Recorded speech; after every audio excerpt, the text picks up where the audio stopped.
টাঙ্গাইলের ঘাটাইল উপজেলার লক্ষিন্দর ইউনিয়নে ঘনবসতিপূর্ণ এলাকায় গড়ে উঠেছে মুরগির বিষ্ঠা থেকে জৈব সার তৈরির কারখানা। ফলে পুরো এলাকায় সৃষ্টি হয়েছে চরম অস্বস্তিকর পরিবেশ। তীব্র দুর্গন্ধে অতিষ্ঠ হয়ে পড়েছে স্থানীয় বাসিন্দারা। ব্যাহত হচ্ছে স্বাভাবিক জীবনযাত্রা। এই পরিস্থিতির মধ্যে কারখানার কার্যক্রম নিয়ে কোনো প্রশ্ন তুলতে গেলেই ভয়ভীতি দেখানো হচ্ছে। পরিবেশ অধিদপ্তরের কোনো বৈধ ছাড়পত্র বা অনুমোদনের কাগজপত্র চাওয়া হলে দেখাতে পারেনি কারখানা কর্তৃপক্ষ। আমরা এই এলাকায় থাকতে পারি না, গন্ধের জ্বালায়। তারা যখন এটা করে তখন কইছে না যে এটা করবো, কিছু কয়ে আমরা জৈব সার তৈরি করবো। ইউনিয়ন অফিসে যাইয়া তুই যে পরে করকা এগুলো কথা আরো হুমকি ধুমকি দেয় অনেক কিছুই। এ বিষয়ে গ্রিন টিভির ক্যামেরার সামনে বক্তব্য দিতে রাজি হননি কারখানা কর্তৃপক্ষ।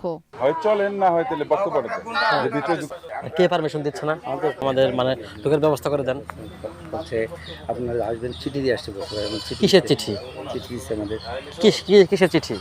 মুরগির বিষটা সঠিকভাবে ব্যবস্থাপনা না করলে তা পরিবেশের জন্য মারাত্মক হুমকি বলছেন উপজেলা স্বাস্থ্য কর্মকর্তা। কারখানা যেটা দিচ্ছে এটা প্রাকৃতিকভাবে একটা হচ্ছে দুর্গন্ধটা, কাঁচা বীজটা অবশ্যই দুর্গন্ধের একটা পরিবেশের জন্য মানে খুব খারাপ প্রভাব, এবং এই বাতাসের মাধ্যমে কি হচ্ছে দুর্গন্ধের কারণে শ্বাসকষ্ট, তারপর হাঁপানি বা ক্রনিক যে অ্যাজমা রোগগুলি সেগুলি হতে পারে।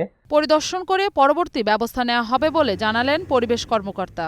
আপনি যখন অভিযোগ দিলেন আমরা এটা এখন আবার পরবর্তীতে পরিদর্শন করব, যদি অভিযোগের সত্যতা পাওয়া যায় তাহলে আমরা পরবর্তীতে আইনানুগ ব্যবস্থা গ্রহণ করব। জনস্বার্থে বিষয়টি তদন্ত করে দ্রুত প্রয়োজনীয় ব্যবস্থা নেওয়ার দাবি স্থানীয়দের।